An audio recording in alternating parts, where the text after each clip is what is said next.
Tere, sõbrad! Täna tuletame meelde tähtsamad eesti keele kirjutamise reeglid.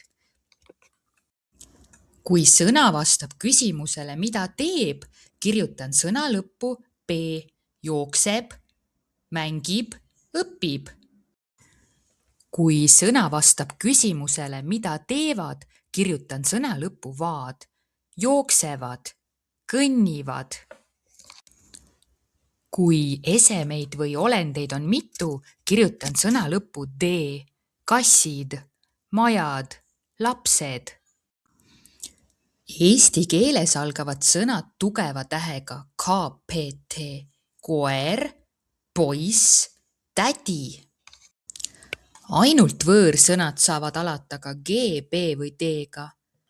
Garaaž, banaan, diivan. Tähed S ja H tahavad enda kõrvale tugevat tähte KPT, kapsas, kõht. On ka mõned erandid, näiteks kärbseseen. Kui sõna vastab küsimusele, kellega või millega, kirjutan sõna lõppu G ja A, sõbraga, bussiga. Kui sõna vastab küsimusele kelleta või milleta, kirjutan sõna lõppu TA, õpetajata, pinalita. Kui tunned reegleid, muutud kirjutamises järjest osavamaks. Seetõttu on hea reeglid selgeks õppida.